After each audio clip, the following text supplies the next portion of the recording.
Forget skydiving. Forget driving at highway speed.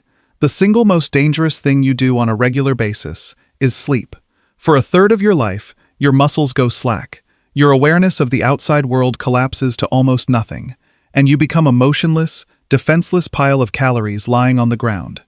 To a predator, that's about as close to a free meal as nature offers. So the real question isn't why ancient humans avoided sleeping alone. It's why we ever started believing that sleeping totally alone, behind a closed door, with no one nearby, counts as normal.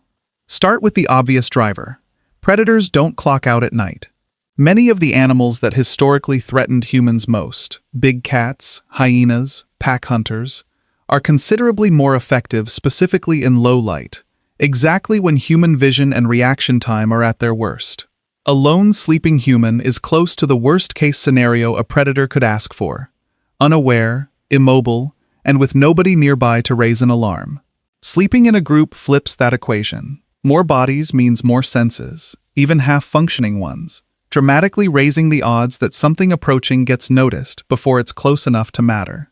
Here's where it gets more interesting than simple safety in numbers. Human sleep isn't one uniform state. It cycles through lighter and deeper stages, and everyone in a group naturally lands at slightly different points in that cycle at any given moment. That means a sleeping group maintains a rotating, overlapping baseline of partial alertness all night long, without anyone assigning shifts. Researchers studying groups like the Hadza and various sand communities have documented something that takes this further. People waking periodically through the night, sometimes tending a fire, sometimes just briefly alert, creating an informal rotating watch that emerges naturally from proximity alone, no planning required. But safety turns out to be only one layer of why this mattered so much. And the next layer is where things get genuinely strange, tying together fire, temperature, and something researchers call segmented sleep that looks nothing like the way most of us sleep today. If you're into these, your assumptions about ancient life are wrong, deep dives, subscribing means you won't miss the next one. Fire adds another piece. Group sleeping arrangements typically clustered around a shared fire that needed occasional tending through the night, and that same brief wakefulness doubled as an opportunity to scan the darkness. Body heat mattered too. Human temperature naturally drops during sleep, and in cold environments that drop gets genuinely dangerous without an external heat source. Sleeping in physical contact with others solved that passively, no fuel required. And the actual structure of ancient sleep looked different from what we consider normal.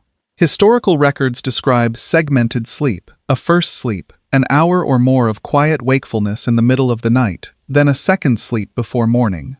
That middle waking period, described in historical accounts as a time for quiet talk or simply checking on the group, makes far more sense inside a shared sleeping space than for someone lying alone. Sleep researcher Jerome Siegel actually tested whether any of this shows up in measurable sleep quality. Comparing several hunter-gatherer and pre-industrial societies with minimal artificial light exposure, his research found they didn't sleep dramatically longer than modern populations, but they did show remarkably consistent sleep-wake cycles and comparatively low reported insomnia, despite having none of our modern sleep aids. Consistency and quality, not raw duration, may be where the real difference lives. And group sleeping likely supported exactly that. Co-sleeping with infants shows up almost universally across traditional societies too, and not just out of habit. Infants have poorly developed thermoregulation and needed frequent nighttime attention. Close proximity let caregivers respond instantly without ever fully waking. Some researchers have even connected close nighttime proximity to healthy infant breathing regulation. Now, group sleeping clearly wasn't cost-free. Snoring, disturbance, reduced personal space were real, recurring annoyances. But evolution doesn't optimize for comfort. It optimizes for net survival advantage. And the security and warmth benefits evidently outweighed the friction, consistently enough to show up across nearly every independently developing human society on record. There's a psychological layer too. Perceived safety measurably affects sleep quality, and a brain that trusts the group to share vigilance can afford to actually relax into deep sleep, rather than staying half alert all night out of legitimate threat assessment. This pattern runs deeper than just humans. Many primate species show strong preferences for clustered, defensible group sleeping sites. suggesting this isn't a uniquely human cultural quirk, but a deeply conserved evolutionary strategy, older than our species itself. Now here's the detail that ties the whole thing together in a way that's easy to miss. During REM sleep, the deepest dreaming stage, the body enters near-total muscle paralysis, called atonia, to keep you from acting out dreams. That means the most vivid dreaming stage of the night is also the single most physically defenseless moment of your entire existence. Some researchers connect the deeply unsettling cross-cultural phenomenon of sleep paralysis, waking briefly while atonia is still active, conscious but unable to move, directly to this ancient window of maximum vulnerability. If that's the single most dangerous stretch of any night, it's exactly the moment alert, mobile group members nearby would have mattered most. And it's not just ancient history reconstructing this logic. Modern military and survival training, built entirely from contemporary threat assessment, with zero direct knowledge of ancient sleeping customs, consistently arrives at the same basic answer for hostile environments: group sleeping with rotating watch. That's a genuinely striking convergence. When people equipped with completely different tools and no cultural memory of the original practice land on the identical solution, it's a strong signal this isn't some arbitrary tradition.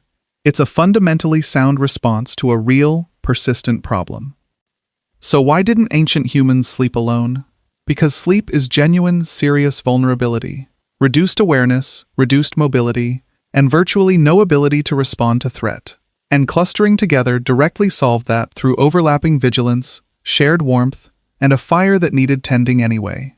Add real psychological security, developmental benefits for sleeping infants, and social bonds reinforced across thousands of shared nights, and solitary sleep stops looking like some inconvenience ancient humans simply endured. It looks like an option almost nobody in our evolutionary history would have had any good reason to choose. The next time you're alone in a locked, heated, predator-free bedroom, that sense of total comfort is a genuinely recent luxury. Because for nearly the entire story of our species, sleep was never something you were supposed to do by yourself.